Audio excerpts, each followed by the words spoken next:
ఈరోజు రాష్ట్ర ముఖ్యమంత్రి నారా చంద్రబాబు నాయుడు గారు ఒక సుదీర్ఘమైన ప్రెస్ మీట్ చేశారు.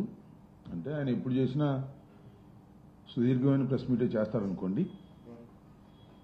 చాలా విషయాలు చెప్పేటందుకు ప్రయత్నం చేశారు.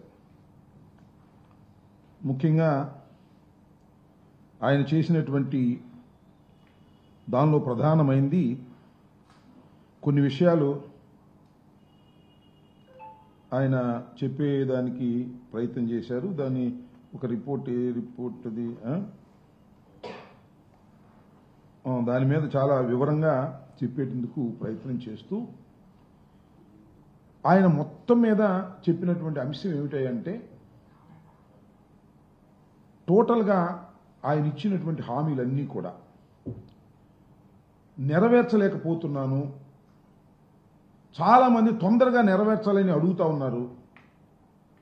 కానీ ఎందుకు నెరవేర్చలేకపోతున్నానంటే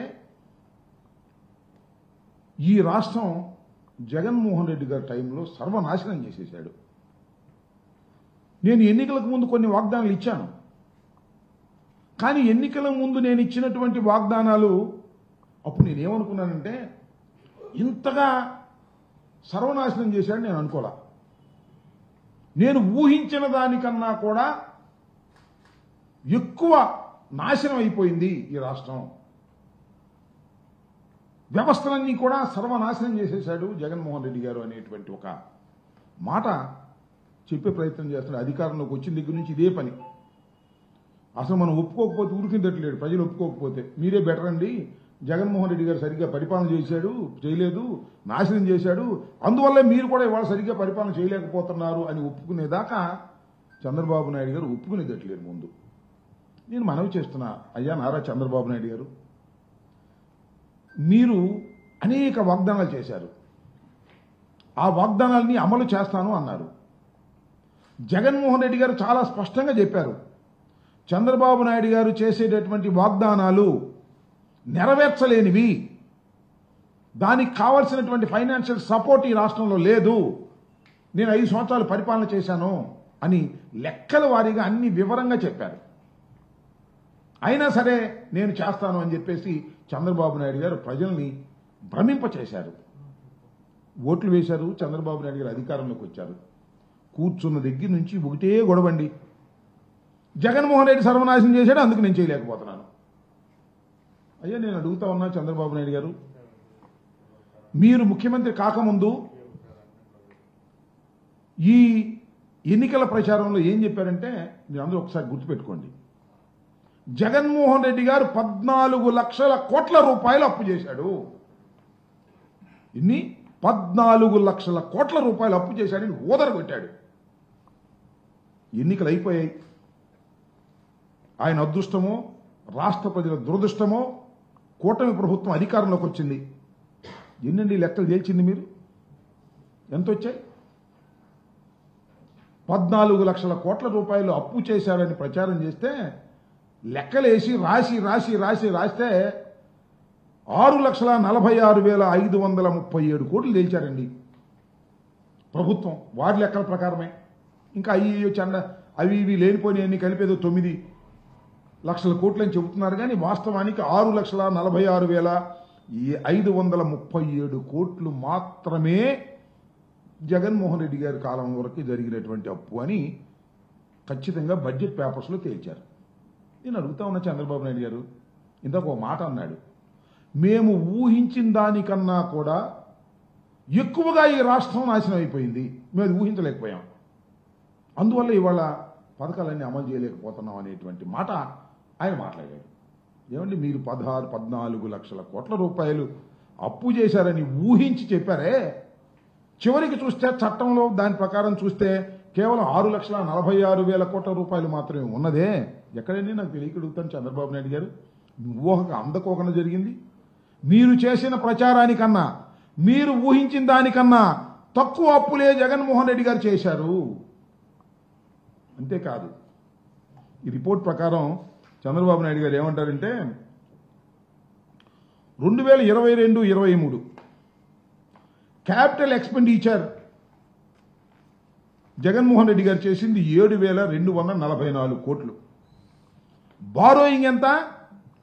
67,987. ఇది చాలా పూర్, ఇది తప్పు అని ఇందాక చెప్తున్నాడు చంద్రబాబు నాయుడు గారు. క్యాపిటల్ ఎక్స్పెండిచర్ ఏమో 7,244 కోట్ల రూపాయలు,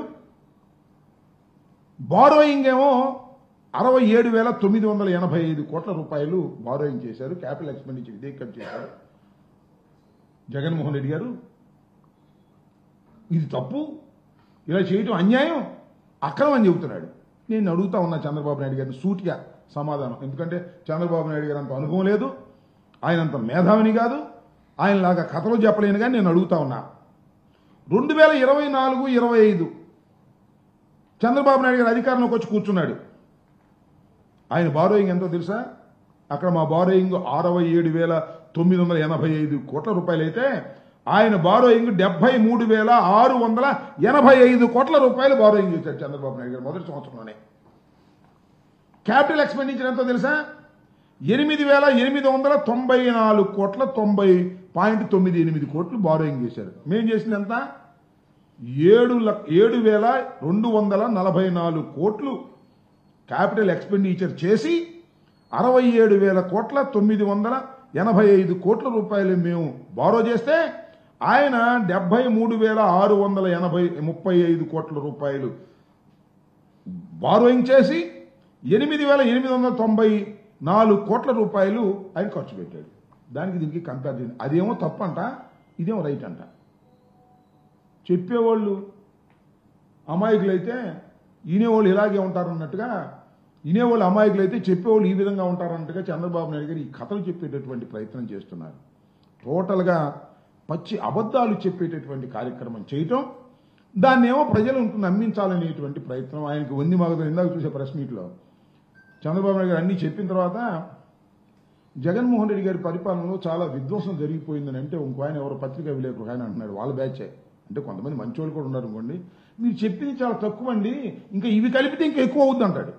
అంటే విధ్వంసం చాలా ఎక్కువ అయింది అని ఇలాంటి మాటలు మాట్లాడి చంద్రబాబు నాయుడు గారు ప్రజల్ని నమ్మించాలని, ఇచ్చిన వాగ్దానాలను ఎగవేయాలనేటువంటి ప్రయత్నం ఒకటి జరుగుతూ ఉన్నది అనేది ఇవాళ ఆయన మొత్తం ఉపన్యాసం అంతా చూస్తే చాలా క్లియర్గా అర్థం అవుతుందని కూడా ఈ సందర్భంగా నేను చెప్పదలుచుకున్నా. అంతేకాదు, మనం చూసినట్లయితే చంద్రబాబు నాయుడు గారు ఈ మధ్యన దావోస్ వెళ్ళారు కదా, దావోస్ వెళ్ళారు, తిరిగి వచ్చారు. ఒకళ్ళుగా వెళ్ళింది వాళ్ళ అబ్బాయి ఇండస్ట్రీస్ మినిస్టరు, మళ్ళా నాయుడు గారు కేంద్ర మంత్రి గారు, వంది మాగదులు అందరూ కలిసి దావోస్ వెళ్ళారు. దావోస్ వెళ్ళంగానే చంద్రబాబు నాయుడు గారు చాలా సీనియర్ మోస్ట్, ఇండస్ట్రీలు అందరికీ కూడా పరిచయాలు ఉన్నాయి, ఆయన అద్భుతమైనటువంటి పెట్టుబడులు తీసుకొచ్చేస్తారు రాష్ట్రానికి అనేటువంటి ఒక ప్రచారం చేసుకున్నారు. వాళ్ళ పేపర్లు ప్రచారం చేసుకున్నారు. చివరికి 2 చేతులు ఊగించుకుంటూ వచ్చారండి. పెట్టుబడులు ఏంటి అంటే 0, ఎంఓఐ 0, ఖర్చులు చెప్పట్లే ఇంతవరకు. నేను అడిగా మొన్న ట్విట్టర్లో, అయ్యా చంద్రబాబు నాయుడు గారు, దావోసు మీ బృందం వెళ్ళడానికి ఎన్ని కోట్ల రూపాయలు ఖర్చు పెట్టారు చెప్పండి, ఎన్ని పెట్టుబడులు తీసుకొచ్చారు? పెట్టుబడులు 0, ఖర్చు మాత్రం చెప్పరు. నేను అడుగుతా ఉన్నా, ఇవాళ సమాధానం చెప్పండి. ఎన్ని కోట్ల రూపాయలు ఇక్కడ మీరు ఖర్చు పెట్టారు వెళ్ళడానికి రావడానికి? కనీసం దారి ఖర్చులకు పనికొచ్చేటటువంటి ఎంఓఐలైనా చేసుకున్నారా, పెట్టుబడులైనా తీసుకొచ్చారా అంటే చంద్రబాబు నాయుడు గారు జనమంతా ఇలా అంటున్నారని చెప్పేసి ఆయన మన అక్కడ ఒక విచిత్రమైన మాట మాట్లాడాడు. ఆ మాట మీకు చూపించాల్సినటువంటి బాధ్యత ఉందని నేను అనుకుంటా ఉన్నా. ఇక చూడండి. మీడియా కానీ కొంతమంది కానీ ఏది దావోసు పోతే ఎంఓయూలు చేసుకోవాలి, మళ్ళీ ఎంఓయూలు ఏమైనా ఎవరు అడిగేవాళ్ళు ఉంటారు. కాగితం మీద పెట్టేసి అదేదో చేయడం అది కాదు, కరెక్ట్ కాదు. Yes, I'm very happy. There is a good competition among states. ప్రధాన కేరళలో ఉండే కమ్యూనిస్ట్ గవర్నమెంట్ కూడా పోటీ పడే పరిస్థితికి వచ్చారు. విన్నారుగా, మళ్ళీ వినిపించాలా? అంటే ఏంటంటే ఆయన చెప్పేది ఒక మిత్ అంట. దావోస్ వెళితే పెట్టుబడులు వస్తాయనేది ఒక భ్రమ. దావోస్ వెళ్ళకోవడానే పెట్టుబడులు వస్తాయి. మరి ఎందుకు వెళ్ళారని చలిలో పాపం దావోసు అంత కష్టపడి ఇంతమంది ఎందుకు డబ్బులు ఖర్చు కోట్ల రూపాయలు? మీ అబ్బాయి, నువ్వు, అలాగే ఇండస్ట్రీస్ మినిస్టరు, కేంద్ర మంత్రి గారు, వందిమాగదులు, అధికారులు చలిలో వెళ్ళారు. మీరు కోటు కూడా వేసుకోలేదు, అందరూ కోటు వేసుకున్నారు. కానీ చంద్రబాబు నాయుడు గారు కోటు వేసుకోలేదండి. ఎంత కష్టపడ్డాయండి. కోటు అని వేసుకోవడానికి ఆయన ఆరోగ్యం ఎలా చేయదు, ఇది వాస్తవం. దాన్ని కూడా ఒక సంక్షోభాన్ని కూడా ఉపయోగించుకునే విధానంగా కోటు కూడా వేసుకోకుండా వెళ్ళాడు, కష్టపడ్డాడని చెప్తున్నారు. ఏ పెట్టుబడులు అంటే అవన్నీ పెట్టుబడులు వస్తాయండి, మిత్ అదంతా కూడా అని ప్రచారం చేసేటటువంటి ప్రయత్నం ఇవాళ చంద్రబాబు నాయుడు గారు చేస్తున్నారు. అంతేకాదు ఎప్పుడు ఈ టక్కు టమార విద్యలు చంద్రబాబు నాయుడు గారికి అనుకూలంగా ఉంటే ఒక రకంగా, వ్యతిరేకంగా ఉంటే మరో రకంగా ఆయన చెబుతాడు, పత్రికలు రాస్తాయి. మీకు 14 సంవత్సరాలు చంద్రబాబు నాయుడు గారు పరిపాలన చేశారు కదా, మీరు చూశారు లేదో 2014-19 కాలంలో గ్లోబల్ ఇన్వెస్ట్మెంట్ సమ్మిట్ అని పెట్టారు. గుర్తుంది మీ అందరికీ, గ్లోబల్ ఇన్వెస్ట్మెంట్ సమ్మిట్ అని. ఏం చేశారు చూశారు? దానిలో 10 లక్షల కోట్ల రూపాయల పెట్టుబడులు వచ్చేసాయి అన్నారు. 2 లక్షలు 3 లక్షలు కాదు, 10 లక్షల కోట్ల రూపాయల పెట్టుబడులు వచ్చాయి. అంటే ఆయనకున్నటువంటి ఎల్లో మీడియా ఫ్రంట్ పేజీలో అద్భుతమైనటువంటి పెట్టుబడులు రాష్ట్రానికి వచ్చేసాయి, 20 లక్షల మందికి ఉద్యోగ అవకాశాలు కల్పిస్తున్నాం అని డబ్బా మీద డబ్బా కొట్టారు. వెయ్యండి, చెప్పండి ఏమయ్యాయి? మీరు 5 సంవత్సరాలు పరిపాలన చేసినప్పుడు మీరు 10 లక్షల కోట్ల రూపాయలు గ్లోబల్ సమ్మిట్లో అనౌన్స్ చేసినవి ఎన్ని వచ్చాయో చూపించారంటే లేదు, ఒక్కటి కూడా లేదు. 328 ఒప్పందాలు ఆ రోజు పేపర్లో వేశారు. 328 ఒప్పందాలు చేసుకున్నాం, 20 లక్షల మందికి ఉద్యోగాలు వస్తున్నాయి, 10 లక్షల కోట్ల రూపాయలు గ్లోబల్ సమ్మిట్ ద్వారా తీసుకొచ్చినటువంటి ఘటన సమర్థుడు చంద్రబాబు నాయుడు గారు అని డప్పాలు కొట్టుకునేటటువంటి కార్యక్రమం చేశారు. ఇవాళ నేను అడుగుతా ఉన్నా, చంద్రబాబు నాయుడు గారు మరి మీరు వెళ్ళి ఏమీ తీసుకురాలేదు కదా, ఏమీ తీసుకురాలేకపోతే మరి మీరు వాళ్ళు ఏం చేస్తున్నారు? ఒకవేళ మేము ఒకానొక సందర్భంలో జగన్మోహన్ రెడ్డి గారు ఇలాంటి ఆర్భాటం ఏమీ లేదు, జగన్మోహన్ రెడ్డి గారు కూడా దావోస్ వెళ్ళారు. ఆయన ఉట్టుచేలతో ఊగించుకురాలా, అది పరిస్థితులు ప్రభావమో అదృష్టమో. 1,26,00,000 కోట్ల రూపాయలు, 1.26 లక్షల కోట్ల రూపాయలు ఎంఓయూలు తీసుకుని పెట్టుబడులు పెట్టించేటటువంటి కార్యక్రమం దావోస్ వెళ్ళి వచ్చిన తర్వాత జగన్మోహన్ రెడ్డి గారి ప్రభుత్వంలో జరిగాయని మనం చేస్తున్నాం. టెక్ మహేంద్ర సిఇఓ గుర్నాని 200 కోట్ల రూపాయలు ఇథనాల్ ప్లాంట్ ఏర్పాటు చేసి ఉత్పత్తి కూడా ప్రారంభించడం జరిగింది. అంతేకాదు ఆదాని గ్రూప్కు సంబంధించి 60,000 కోట్లతో పెట్టుబడులు వస్తే భూములు కూడా కేటాయించి గ్రీన్ ఎనర్జీకి సంబంధించినటువంటి ఇండస్ట్రీని శరవేగంగా ముందుకు తీసుకువెళ్లే కార్యక్రమాలు ఇవాళ ఆ రోజు జరిగాయి. అంతేకాదు 37,000 కోట్ల పెట్టుబడితో వచ్చిన గ్రీన్ కో కంపెనీ, కర్నూలు జిల్లాలో గ్రీన్ కో కంపెనీ మొన్న కూడా చంద్రబాబు నాయుడు గారి మరి ఉప ముఖ్యమంత్రి గారు వెళ్ళారు, పవన్ కళ్యాణ్ గారు వెళ్ళి అద్భుతమైనటువంటిది ఇది అని కూడా చెప్పడం జరిగింది. ఇలా అరబిందో సంబంధించినటువంటి గ్రీన్ ఎనర్జీ 28,000 కోట్ల రూపాయలు పెట్టుబడి పెట్టింది. ఇవన్నీ కూడా జగన్మోహన్ రెడ్డి గారి టైంలో జరిగితే మాత్రం ఇవన్నీ జరగలేదు, మేము మాత్రం బ్రహ్మాండంగా చేశామని డప్పాలు కొట్టుకునేటటువంటి కార్యక్రమం చేయటం జరుగుతూ ఉంది. ఒకసారి ఎందుకో కొన్ని కారణాల వల్ల జగన్మోహన్ రెడ్డి గారు దావోస్ వెళ్ళకపోతే ఏంటండి, ఇదిగో ఈనాడు పేపర్ చూడండి, ఓషోష్ మనకెందుకు దావోసు, పెట్టుబడి అవసరంలా మనకి, జగన్మోహన్ రెడ్డి గారు వెళ్ళాల్సిన అవసరంలా దావోసు ఒక్కసారి వెళ్ళకపోతేనే దావోసు ఎందుకు వెళ్ళలేదు అని ప్రశ్నల మీద ప్రశ్నలు కురిపించారు. దావోసు వెళ్ళి మీరు ఆయన ఎవరో మరి పెట్టుబడుల కోసం దావోసు వెళ్ళలేరా అని ఈనాడులో స్టేట్మెంట్ ఇచ్చారు. మీరు దావోసు వెళ్ళి ఉత్త చేతులతో తిరిగి వస్తేనేమో దావోసు వెళ్తే పెట్టుబడులు వస్తాయా అని వాళ్ళు దబాయిస్తారు. జగన్మోహన్ రెడ్డి గారు దావోసు వెళ్ళకపోతేనేమో పెట్టుబడులు మీకు అవసరం లేదా అంటారు. 2 నాలుకలు మీరేనా, మీ ధోరణేనా అని అడుగుతా ఉన్నా. అదేమంటే అప్పుడు రాశారు వాళ్ళు, చంద్రబాబు నాయుడు గారు చెప్పాడు, పొరుగు రాష్ట్రాలను చూసి బుద్ధి తెచ్చుకోండి, పొరుగు రాష్ట్రాలు దావోసు వెళ్ళి ఎన్ని పెట్టుబడులు తీసుకొస్తున్నాయి. ఏమని జగన్మోహన్ రెడ్డి గారు, మీరు దావోస్ వెళ్ళలేదు, పొరుగు రాష్ట్రాన్ని చూసి బుద్ధి తెచ్చుకోండి అన్నారు. మరి ఇప్పుడు ఏం చెప్పాలి మేము? పక్కన మహారాష్ట్ర, పక్కన తెలంగాణ, వాళ్ళని చూసి మీరు బుద్ధి తెచ్చుకోవాలా? వాళ్ళు శుభ్రంగా వెళ్ళారు, కోట్లు వేసుకున్నారు, పెట్టుబడులు ఇచ్చారు, ఎంఓఐని తీసుకొచ్చారు. మరి చంద్రబాబు నాయుడు గారు కోట్లు వేసుకోలేదు, పెట్టుబడులు తీసుకురాలేదు. వాళ్ళ అబ్బాయి వెళ్ళాడు, ఇండస్ట్రీస్ మినిస్టర్ వెళ్ళాడు, రామ్మోహన్ నాయుడు వెళ్ళాడు, అందరూ ఊగించుకుంటా పెద్ద పెద్ద కోట్లు వేసుకొచ్చి ఊగించుకుంటా తిరిగి వచ్చారు. దీనికి మాత్రం ఏందండి దావోస్ వెళ్తే పెట్టుబడులు వస్తాయండి? అబ్బే రావు. ఎంఓఐ వేసుకుని సరిపోయిందా అంటారు ఇవాళ కోపలు. ఎట్టు పడితే అటు నాలుగు తిప్పేటటువంటి కార్యక్రమం నారా చంద్రబాబు నాయుడు గారు చేసేటటువంటి ప్రయత్నం చేస్తున్నారు.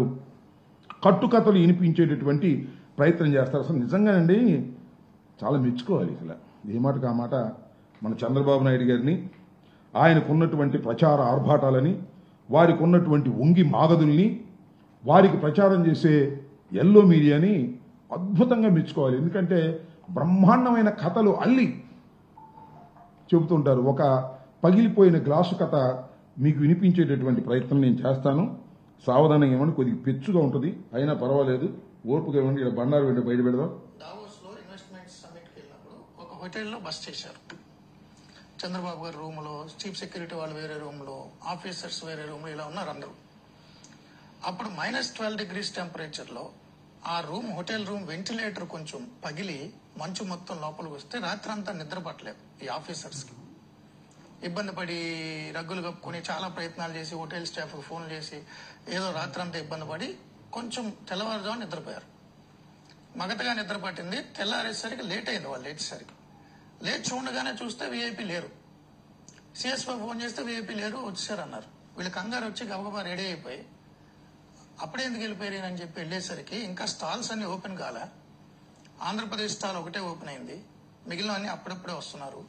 అప్పటికే వచ్చినటువంటి కొంతమంది పారిశ్రామికవేత్తలు, ఫారినర్స్ ఆంధ్రప్రదేశ్ స్టాల్ దగ్గర ఉంటే వాళ్ళందరూ రగ్గులు, మఫ్లర్లు ఇవన్నీ కప్పుకుని ఉంటే పెద్ద పెద్ద ఇవన్నీ వేసుకుని అక్కడ అదే ఖద్దరు బట్టలతో అదే వ్యక్తి అలా కూర్చొని ఇన్వెస్ట్మెంట్స్ గురించి మాట్లాడుతున్నారు. ఆంధ్రప్రదేశ్లో ఉన్న అవకాశాలు ఏంటి? ఈ ఆఫీసర్ సిగ్గుతో షై ఫీల్ అయ్యి, సార్ ఏంటి సార్ ఇంత ఎర్లీగా వచ్చారు, మా రూమ్లో ఇలా జరిగిందంటే, అవును నా రూమ్లో కూడా జరిగింది కదా సార్, మీరు ఇలా వచ్చారు ఎందుకు సార్, కొంచెం సేపు అంతా రావచ్చు కదా, ఎందుకు ఇంత చలిలో? నేను గవర్నమెంట్ డబ్బుతో వచ్చానయా, మనందరూ గవర్నమెంట్ ప్రజలు కట్టిన పన్నులతో విమానాల్లో వచ్చి హోటల్లో బస్ చేశాం. అందరికంటే 10 నిమిషాల ముందు నేను వస్తే నాకు ఎలాగా టైం వేస్ట్ చేయడం అనవసరం. అది హోటల్లో ఉండే బదులు ఇక్కడికి వచ్చా అనుకో, ఇతర స్టాల్స్ తో కంపీట్ చేస్తే మనం కొంచెం ముందు ఎక్కువసేపు మాట్లాడే అవకాశం వస్తుంది. ఒక 2-3 ఫారినర్స్ అట్రాక్ట్ అయినా మన ఆంధ్రప్రదేశ్ లో తెలుగు పిల్లలకు 100 మందికి ఉద్యోగాలు వస్తాయి. నేను హోటల్లో ఎందుకు ఉండాలి? ఇది చెప్తే ఆ ఆఫీసర్ కళ్ళమ్మ నీళ్లు వచ్చినాయి. నాకు ఆయనలే చెప్పారు. అదే ఆయన విజన్, ఆయన కష్టం. దావోస్ లో మీటింగ్ జరుగుతుంది కదా, ఇండస్ట్రియల్ సమ్మిట్. చంద్రబాబు గారు కూడా అందరినీ ఆయన టీం దావోస్ వెళ్ళాడు. వెళ్ళిన తర్వాత అందరు మీటింగ్ పొద్దున్నే టైం 9 ఎంత ఫిక్స్ చేసుకున్నారు. ఈయన ఫోటోస్ అని ఇట్లా రూమ్స్ ఉంటాయి కదండి, ఈయన ఆయన చెప్పాడు కదా, నేను మీకు చెప్తున్నాను, ఆయన చూడలేదు సార్. ఆయన అంత పెద్ద మనిషి, ఆయన నాకు ఫోన్ చేసి చెప్పాల్సి అవసరం. ఇట్లా రూములు మొత్తం ఇట్లా కట్టుకొని రూములు ఉన్నాయంట. విపరీతం అక్కడ -10 degrees వచ్చాయి. దావోస్ అంటే యూరోప్ అంతా విపరీతం చలి ఉంటుంది. విపరీతం చలిలో వీళ్ళ కర్మగాలి, వీళ్ళున్న వింగ్ మొత్తం గ్లాస్ ఎదురు పనికింది. విపరీతమైన చలి అంట, భయంకరమైన చలి. మంచి వస్తుంది. పడుకోవాలి ఫోన్ చేస్తే మేము ఏం చేయలేము ఉన్నారట. పోట్ల నైట్ 100 అయిపోయింది మేము ఏం చేయాలంటారు. దుప్పట్లు కప్పుకొని, పరుపులు కప్పుకొని, నిద్ర పట్టగా 4 గంటలకు 5 గంటలకు ఆయన స్టాఫ్, ఆయనతో పాటు వెళ్ళిన ఐఏఎస్లు, ఐపీఎస్లు, పెద్ద పెద్ద ఆఫీసర్లు కానీ, చంద్రబాబు గారి సెక్రటరీ కానీ, సెక్యూరిటీ కానీ పడుకున్నారట. పడుకొని లేచి 9 అయిందంటే, అయ్యో టైం అయిపోయిందని గౌగోలు లేచి చంద్రబాబు గారు సీఎస్ ఫోన్ చేశారట. ఎక్కడున్నారు సార్ అంటే, సార్ మీటింగ్ లో ఇక్కడికి వచ్చారు, ఇక్కడ ఎగ్జిబిషన్ దగ్గరికి వచ్చారు అని చెప్తే వీళ్ళు రెడీ పరిగెత్తుకొని వెళ్ళారట. చంద్రబాబు గారు అన్ని షాపులు, గుజరాత్, అన్ని రాష్ట్రాలు స్టాల్స్ అన్ని మాట్లాడుకుంటూ పోతే సన్ రైజ్ ఆంధ్రప్రదేశ్ అని పోతుందట. పోతే చంద్రబాబు గారు ఒకటే మామూలు షర్టు వేసుకొని చుట్టూ ఫారినర్స్ 10 మంది వేసుకొని చెప్తున్నట, ఆంధ్రప్రదేశ్ చాలా గొప్పది, మొత్తం సముద్రం ఉంది, 900 కిలోమీటర్ల సముద్రం ఉంది, మీరు పెట్టుబడులు పెడితే చాలా గొప్పగా ఉంటది, భూమి బద్దలైపోద్ది, అందరు రండి. ఆయనకు అలవాటే కదా, ఎవరిని బట్టి వాళ్ళని తెచ్చుకోవచ్చు ఇస్తున్నట. అదే ఇస్తున్నట. సార్ ఏమ్మా అన్నాంట. సార్ సారీ సార్, రాత్రి మాది ఇట్లా పగిలిపోయి బాధతో మంచుతో నిద్ర పట్టాలంటే నారం కూడా పగిలింది అన్నట. సార్ మరి మీ నిద్ర అంటే ఏమన్నా నిద్ర పొద్దున్నే రోజు నిద్రపోకపోతే ఏం కాదు కదా, మనం ఆంధ్రప్రదేశ్ ప్రజల సొమ్ముతో ఇక్కడికి వచ్చాం కదా, వాళ్ళ డబ్బుతో వచ్చి మనం పగలు పడుకుంటే ఎట్లా? నేను ఒక 10 నిమిషాలు ముందు వచ్చానుకో, ఈ కదమ స్ట్రీట్లు స్టాల్ ఓపెన్ చేయకముందే నేను ముందు వచ్చానుకో, వచ్చి నేను మాట్లాడాను అనుకో, ఏదో ఒక కంపెనీ వచ్చినా కానీ ఈ వెనకబడి రాయలసీమలో ఉత్తరాంధ్రలో పెట్టామనుకోండి, ఒక 100 కుటుంబాలు బాగుపడదు, దాని ద్వారా ఒక 5-6 వేల మంది హ్యాపీగా ఉంటారు కదా, వాళ్ళ భవిష్యత్తు ముఖ్యమని ముందు వచ్చాను అన్నట్టు. అలా మాట చెప్పగలను. నాకు ఎంత దుఃఖం. ఈ 2 కేసులు, ఈయనెవరైనా ఈ పైన ఈయన ఎవరు తెలుసుగా టీవీ5లో, ఈ పేరు ఏదో ఉందయ్యా, మూర్తి అనుకుంటా ఈ పేరు. ఈ పక్కన గణేష్, బండ్ల గణేష్, ఈయన మూర్తి బండ్ల గణేష్. ఇది ఎప్పుడుది? 13/11/2023లో ఈ పక్కన ఉన్న ఆయన పేరేంటి టీవీ5లో, మూర్తితో బండ్ల గణేష్ గారు చెప్పిన కథ. ఈ మూర్తి అని ఆయన మళ్ళీ కొత్తగా చెబుతాడు కథ. మొన్న ఇప్పుడు ఇది 21/25 కథ చెబుతున్నాడు ఈయన. ఆయనేమో బండ్ల గణేష్ ఏమో నాకు తెలిసి పాపం సినిమా ప్రొడ్యూసరు, అప్పుడప్పుడు ఇలాంటి కథ కూడా రాస్తాడేమో మరి తెలియదు. గ్లాసు పగిలిన కథ, అప్పుడు చెప్పిన గ్లాసు పగిలిన కథ మొన్న ఈ టీవీ5 అంటే తెలుసుగా, మన బిఆర్ నాయుడు గారు టీడీడీ బోర్డు మెంబరు, చైర్మన్, ఇట్లాంటి కట్టుకథలు అల్లి చెప్పినందుకే ఆయనకి తిరుమల తిరుపతి దేవస్థానం బోర్డు చైర్మన్ ఇచ్చారు. ఆయన కాలు పెట్టగానే 6 చచ్చిపోయారు. మహాపాపం చేశాడనమాట. అది ఇలాంటివన్నీ చేసి ఈ మూర్తి గారు అనే ఆయన 2023లో చెప్పిన గాజు పగిలిన ఇది గ్లాసు కథ, పగిలిన గ్లాసు కథ మళ్ళా మొన్న చెబుతున్నాడు. ఏంది స్వామి నాకు అర్థం కాల మీకు? ఇన్ని కట్టుకథలు చెప్పి ఇంత ప్రచారం చేసి సూర్యుడు వీరుడు, చలిని కూడా లెక్క చేయని వాడు, మంచులో కూడా పడుకోగలిగిన వాడు అని ఇట్లాంటి కోతలు కోసేటటువంటి కార్యక్రమం మీరు చేసి చివరికి ఏంటి అంటే కోట్లు ఖర్చు పెట్టారంటే ఎన్ని కోట్లు చెప్పటల్లా, పెట్టుబడులు మాత్రం రాలేదు, పెట్టుబడులు రావు, దావసెళ్తే పెట్టుబడులు వస్తాయని డబాయింపు సెక్షను.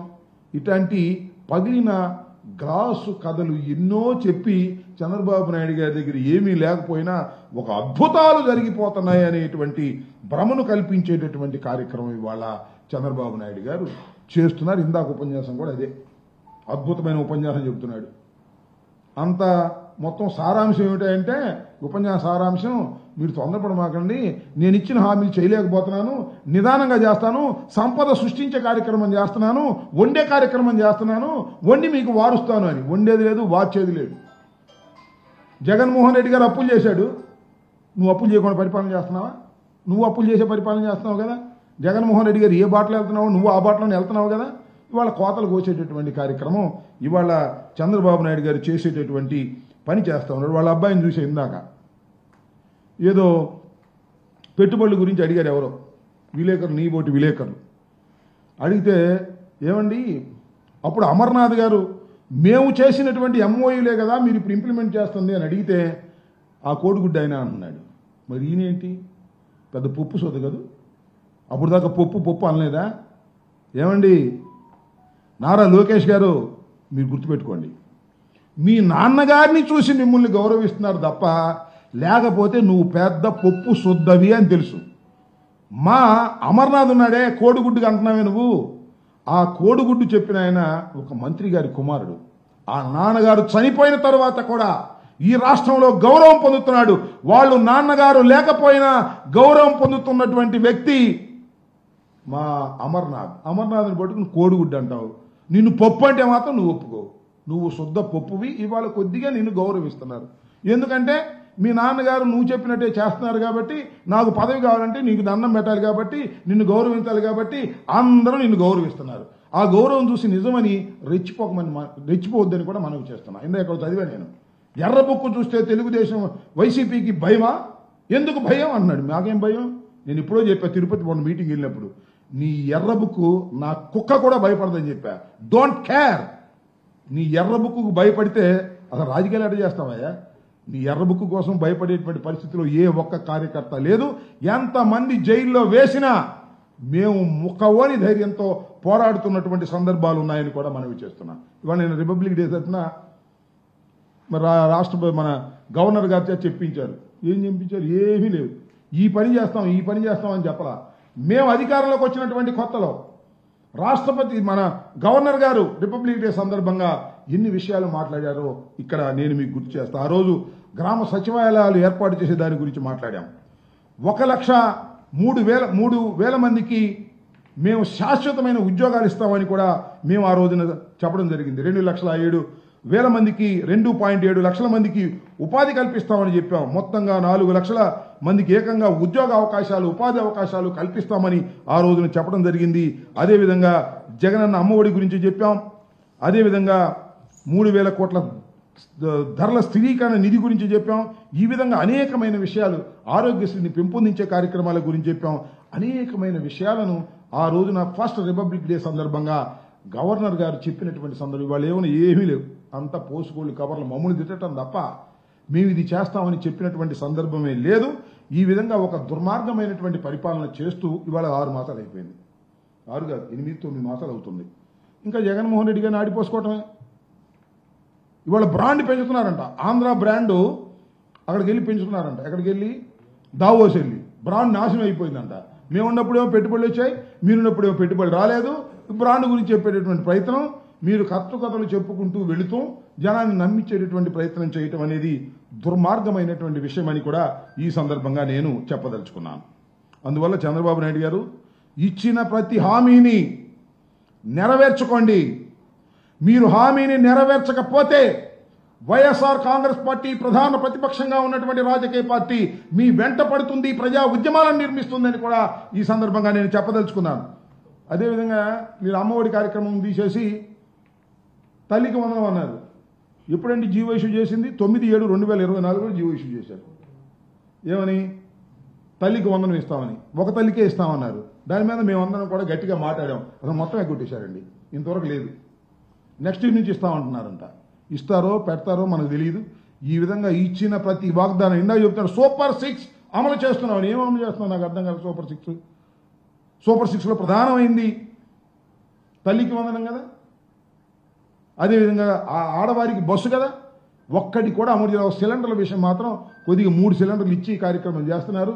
అది కూడా చాలా తక్కువ మందికి ఇచ్చి కార్యక్రమం చేస్తూ ఇచ్చిన ప్రతి వాగ్దానాన్ని అమలు చేయకోకుండా ముందుకు వెళుతున్నటువంటి ఈ ప్రభుత్వం ఎందుకు అమలు చేయట్లేదంటే జగన్మోహన్ రెడ్డి గారు సర్వనాశనం చేశాడనేటువంటి ఒక బ్రాండ్ వేయడానికి ప్రయత్నం చేస్తున్నావు తప్ప ఆదాయాన్ని సృష్టించాలి, ఆదాయాన్ని పెంపొందింపజేయాలి, ఇచ్చిన ప్రతి హామీని కూడా నిలబెట్టుకోవాలి, చక్కని పరిపాలన చేయాలనేటువంటి దృక్పథమే లేకోకుండా చంద్రబాబు నాయుడు గారు పరిపాలన చేస్తున్నారు. జగన్మోహన్ రెడ్డి గారి మీద బురదల్లే కార్యక్రమం, గత ప్రభుత్వం మీద సాకులు చెప్పే కార్యక్రమం చేయటం చాలా దురదృష్టకరమని, ఇప్పటికైనా చక్కని పరిపాలన అందించేటటువంటి కార్యక్రమం చేయవలసిందిగా నారా చంద్రబాబు నాయుడు గారి కూటమి ప్రభుత్వాన్ని ఈ సందర్భంగా మేము కోరుతూ ఉన్నాం.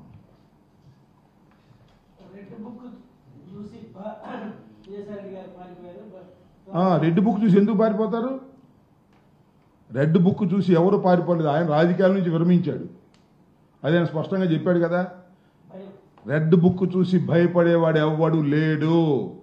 ఆ రెడ్ బుక్ను చూసి నువ్వే భయపడే రోజు వస్తుంది. నీ చేతిలో రెడ్ బుక్ పట్టుకున్నందుకు నువ్వే భయపడాల్సినటువంటి పరిస్థితి త్వరలోనే వస్తుందనే విషయాన్ని కూడా గుర్తుపెట్టుకోమని మనవి చేస్తున్నాం.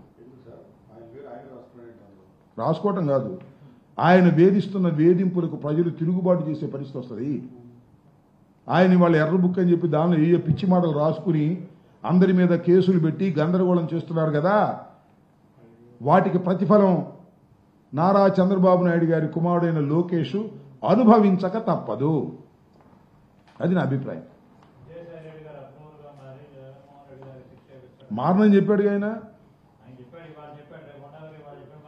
ఉండబోదు మనం ఏం చేస్తాం? ఇప్పుడు ఆయన ఏం చెప్పాడు? ఇంకొక విషయాన్ని ఇక్కడ గుర్తుపెట్టుకోవాలి. మీరు మంచి ప్రశ్న అడిగారు, చాలా సంతోషం. విజయసాయి రెడ్డి గారిని అప్రూవర్గా మారమని ఆయన మీద చాలా ఒత్తిడి వచ్చిందని ఆయన చెప్పాడు. నాకు తెలియదు, ఇంతవరకు తెలియదు. మాకు బాగా సన్నిహితమే కదా, మాతో ఎప్పుడు చెప్పడా. అప్రూవర్గా మారమని ఆయన మీద ఒత్తిడి చేశారంట. నిజం కేసులో నిజం ఉంటే అప్రూవర్గా మారమని ఒత్తిడి చేసిన అవసరం ఉంది. అంటే ఆయన మీద ఒత్తిడి చేసి ఆయన మీద దొంగ సాక్ష్యం చెప్పించుకుని జగన్మోహన్ రెడ్డి గారి మీద కక్ష తీర్చుకోవాలనుకుంటున్నారన్నమాట. ఎవరి వాళ్ళు? విజయసాయి రెడ్డి గారు చెప్పాలి. అప్రూవర్గా మారమని నా మీద ఒత్తిడి వచ్చినా నేను అప్రూవర్గా మారలేదు, నిలబడ్డాను అని చెప్పాడు. ఆ ఒత్తిడి చేసిన వారు ఎవరో విజయసాయి రెడ్డి గారు చెబితే తప్ప తెలియదు కాబట్టి మరి అదే ఆయనే నేను చెప్పాల్సిన అవసరం ఉంటుంది. చెబితే లేకపోతే మానుకోవాల్సిన అవసరం ఉంటుంది. అప్రూవర్గా మారాల్సిన అవసరం ఉంది శర్మ గారు. నా మీద నిజంగా ఏదైనా కేసు ఉంటే దానిలో వాస్తవం ఉంటే అప్రూవర్గా మారాల్సిన అవసరం ఏముంది? ఒత్తిడి చేయాల్సిన అవసరం ఏముంది? అంటే there is no evidence against Jaganmohan Reddy గారు అనేది చాలా క్లియర్గా అర్థమవుతుంది అనమాట. ఎవిడెన్స్ లేకోకుండానే జగన్మోహన్ రెడ్డి గారిని 16 మాసాలు జైల్లో పెట్టారని అర్థమవుతుంది. ఎవిడెన్స్ లేకోకుండానే జగన్మోహన్ రెడ్డి గారి మీద సాధించాలని రాజకీయ కక్షతో చేస్తున్నారని అర్థమవుతుంది దీన్ని బట్టి. ఓకే, ఏంటి మళ్ళీ జైలుకి పంపించే ప్రయత్నం ఎవరు చేస్తున్నారంటావు? నువ్వా? ఎవరు చేస్తున్నారని? అప్రూవ్గా మారితేనా? ఎవరు? ఆయన మారనని చెప్పాడుగా. అప్రూవ్గా మారటమా లేకపోతే ఇంకోటి ఏది? ఇప్పుడు చంద్రబాబు నాయుడు గారికి ఈ రాష్ట్రం బాగుపడాలని, ఈ రాష్ట్రంలో అభివృద్ధి కార్యక్రమాలు జరగాలని, ఈ రాష్ట్రంలో ఇచ్చిన ప్రతి వాగ్దానాన్ని సంక్షేమ కార్యక్రమాలని నిలబెట్టుకోవాలనేటువంటి కోరికన్నా ఏదో ఒక విధంగా జగన్మోహన్ రెడ్డి గారిని ఇబ్బంది పెట్టాలి, ఏదో ఒక విధంగా జగన్మోహన్ రెడ్డి గారిని లోపల పెట్టాలి. అంటే ఎదుటి వాళ్ళు నష్టపోతే తప్ప నేను బతకలేననే పరిస్థితిలోకి వచ్చాడు. తన పార్టీని తాను కాపాడుకోవాలి తప్ప ఎదుటి పార్టీ సర్వనాశనం అయితేనే నేను బాగుపడతా అనే ధోరణికి వచ్చాడు. కాబట్టి అతన్ని మన నారా చంద్రబాబు నాయుడు గారిని ఆ భగవంతుడు కూడా కాపాడలేడు. మీ ప్రభుత్వ హయాంలో బీసీలకు అనగదొక్కారని చెప్పేసి కేంద్ర రాష్ట్ర సంబంధించిన మంత్రులు టీడీపీ మంత్రులు తిడతానే ఉంటారు. టీడీపీ మంత్రులు తిట్టేదానికి మనమే సమాధానం చెబుతాం? వాళ్ళు రోజు అయ్యే చెప్తుంటారు. మేము చేసినంత బీసీలకి ఎస్సీలకి ఎస్టీలకి ఎవరు చేయలేదని అందరికీ తెలిసినటువంటి సత్యమే. టీడీపీ మంత్రులు మాట్లాడుతూనే ఉంటారు. ఏమండి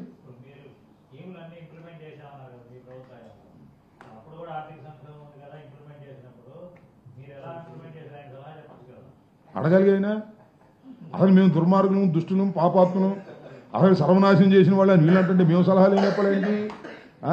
మమ్మల్ని చూస్తేనే మొత్తం సమాధానం చేశారంటే ఆయనతో సలహాలు ఇచ్చేవాడు ఎవరు ఉన్నారండి? వాళ్ళ అబ్బాయి తప్ప. వాళ్ళ అబ్బాయి ఇవ్వాల్సిందే, ఇంకెవరు సలహా ఇస్తారు ఆయనకి? ఆయన సలహాలు ఇంకోళ్ళు ఇస్తే తీసుకుంటాడా? ఆయనే ఈ దేశానికి సలహాలు ఇచ్చే మనిషి, మోడీకి సలహాలు ఇచ్చే మనిషి. పక్కన మన రేవంత్ రెడ్డి కూడా ఆయనే సలహాలు ఇస్తాడు. ఆ మహారాష్ట్ర సీఎం కూడా ఆయనే సలహాలు ఇస్తాడు. వాళ్ళు వినాలి కానీ పెద్దవారు వయసులో పెద్దవారు నమస్కారం పెడితే వాళ్ళకి సుత్తు కొట్టేస్తున్నాడు. ఏం చేయాలి ఇంకా? సలహాలు ఆయన ఒకటి సలహాలు వింటాడా? నేను ఉంటే మనవి చేస్తున్నా, ఈ రాష్ట్రంలో జగన్మోహన్ రెడ్డి గారు 5 సంవత్సరాల పరిపాలనలో ఓడిపోయాం, అది వేరే విషయం. కారణాలు ఏమైనప్పటికీ కూడా మేము పరిపాలించినటువంటి చక్కని పరిపాలన, సమర్థవంతమైన పరిపాలన చంద్రబాబు నాయుడు గారి వల్ల కాదు. కాకపోతే చంద్రబాబు నాయుడు వల్ల కాదు అంటే అయ్యో ఆయన చాలా గొప్పోడండి, కోటేసుకోకుండా దావోస్ వెళ్ళాడు, ఆయన మీరు మాట్లాడతారా? అద్దం బయలుపోయి మంచు కురిసినా కూడా నిద్ర పట్టకపోయినా సరే వెళ్ళి ఇండస్ట్రియలిస్టుల కోసం పోరాడినటువంటి మహానుభావుడు అని కట్టుకథలు చెప్తూ ఉంటారు. అసలు ఈ రాష్ట్రంలో డబ్బులు పెంచింది ఆయనని. డబ్బులు అంటే ఓట్లు కొనడానికి ప్రారంభించిందే నారా చంద్రబాబు నాయుడు. అక్కడ ఎమ్మెల్సీని కొన్నాడు సాక్షాత్తు, అది అందరికీ తెలుసు. ఇలాంటి 420 పనులు ఇన్ని చేశాడు చంద్రబాబు నాయుడు. అవన్నీ తీసేయండి పక్కకి.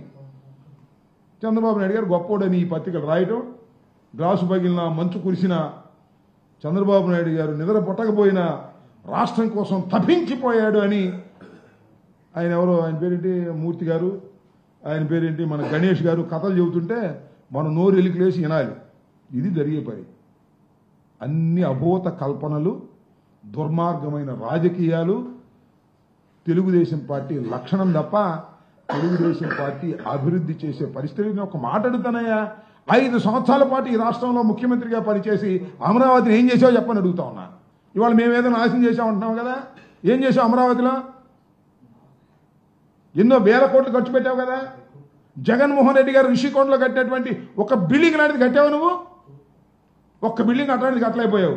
జగన్మోహన్ రెడ్డి గారు బిల్డింగ్ కట్టాడని ఇవాళ ఓ లబోదిబోమని బాధపడిపోతున్నారు. మొన్న ఆయన అడిగితే చెబుతున్నాడు, ఎవరు లోకేష్, ఏమండి ఆ బిల్డింగ్ ఏం చేస్తారంటే ఏం చేయాలో మాకు అర్థం కావట్లేదండి అని.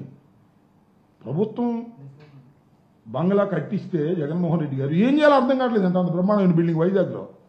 Vizag is a developing town. భారతదేశంలోనే వైజాగ్ అనేది గ్రోయింగ్ టౌన్. హైదరాబాద్తో పోటీగా పెరుగుతున్నటువంటి పట్టణం అది. ఆ పట్టణంలో ఒక అద్భుతమైన బిల్డింగ్ కడితే ఏం చేయాలో నాకు అర్థం కావట్లేదు అనేటువంటి పరిస్థితికి కూటమి ప్రభుత్వం వచ్చిందంటే వాళ్ళకి అసలు ఏం తెలియదని నాకు అర్థమవుతుంది. ఓకే, ఎవరిది ఎవరైనా పాదయాత్ర ఏం అనలేదే. ఇంకా 4 సంవత్సరాలు దాటి ఉంది. పర్యటన చాలా డెఫినెట్గా ఉంటుంది. పర్యటనలు ఉంటాయి, ప్రజలతో కలుసుకోవటాలు ఉంటాయి. ముందు ముందు మీరే చూస్తారు. జగన్మోహన్ రెడ్డి గారు ఒకటే మనవి చేస్తున్నా, జగన్మోహన్ రెడ్డి గారికి మించిన ప్రజాదరణ ఈ దేశంలో, ఈ రాష్ట్రంలో చాలా తక్కువ మందికి మాత్రమే ఉంది. ఈ రాష్ట్రంలో జగన్మోహన్ రెడ్డి గారికి మించినటువంటి ప్రజాదరణ కలిగినటువంటి రాజకీయ నాయకుడు ఎవ్వరూ లేరు. బహుశా మొన్న ఓడిపోతే ఓడిపోయి ఉండొచ్చు, that is a different matter. కానీ ఈజ్ ఎ క్రౌడ్ పుల్లర్. ప్రజల్లోకి వెళితే ప్రజలు ఎగబడేటటువంటి మనిషి ఈ జగన్మోహన్ రెడ్డి గారు. దురదృష్టవశాత్తు మొన్న మేము ఓడిపోయాం. దానికి కారణాలు అనేక ఉన్నాయి. 5-6 గెలిచారు. ఇవన్నీ చాలా ఉన్నాయి ఇష్యూస్. తప్ప జగన్మోహన్ రెడ్డి గారు ప్రజల మధ్యకి వస్తాడు, చూడండి. వికెట్లా అక్కడ ఉండే జగన్మోహన్ రెడ్డి గారే మెయిన్ వికెట్. కడవాయన్ని వికెట్సే కాదు. వెళ్ళిపోయారా? ఇంకా వెళ్ళిపోతారు కొంతమంది. వెళ్ళేయండి. జగన్మోహన్ రెడ్డి గారు 2014లో ఓడిపోయిన తర్వాత ఎంతమంది వెళ్ళిపోయారు చెప్పండి. చంద్రబాబు నాయుడు గారు 2019లో ఓడిపోయిన తర్వాత ఎంతమంది వెళ్ళిపోయారు చెప్పండి. ఏమంటే సుజనా చౌదరి ఎక్కడైనా, సీఎం రమేష్ ఎక్కడైనా, వీళ్ళందరూ ఎక్కడి నుంచి వచ్చారు? చంద్రబాబుకు లెఫ్ట్ అండ్ రైట్ లేరా? సుజనా చౌదరిని, సీఎం రమేష్ మన తర్వాత ఊడిపోయి వెళ్ళిపోయారుగా. అధికారం లేనప్పుడు చాలామంది వెళ్ళిపోతారు. అది వైసీపీకి మాత్రమే పరిమితం కాదు, తెలుగుదేశానికి కూడా అదే జరిగింది. తెలుగుదేశం ఆగింది అధికారంలో రావడం. మేము ఆగుతామా ప్రజలు కోరుకుంటే అధికారంలో రావడం. వాసిరెడ్డి పద్మ, ఇంకెవరు వాసు, ఆయనేమో నాని, లేకపోతే సాయిరెడ్డి, లేకపోతే ఇంకొక ఆయన పోతారు. పోయేవాళ్ళు మనం ఏం చేస్తాం? ఏమైంది పోతే మనం ఏం చేస్తాం? పోయేవాళ్ళని పట్టుకుంటామా? పోయిన పట్టుకుని ఏడుస్తామా? వాళ్ళ నైతికతకు సంబంధించినటువంటి అంశం అది. జగన్మోహన్ రెడ్డి గారు అత్యంత ప్రజాదరణ కలిగిన నాయకుడు. పోతే నేను ఒకటే మనవి చేస్తున్నా, మాకు కొన్ని కష్టాలు వస్తున్నాయి, కొన్ని నష్టాలు జరుగుతున్నాయి. కష్టాలు తట్టుకోగలిగిన శక్తి మాకుంది, నష్టాలని పూడ్చుకోగలిగినటువంటి శక్తి కూడా మాకుంది. కష్టాలను ఎదుర్కొంటాం, నష్టాలను పూర్తి చేస్తాం, ప్రజల మధ్యకు వెళతాం. వైఎస్ఆర్ కాంగ్రెస్ పార్టీని మళ్ళా తిరిగి అధికారంలోకి తీసుకొచ్చే విధంగా ప్రజల్ని మెప్పిస్తాం. Okay, okay, right, thank you.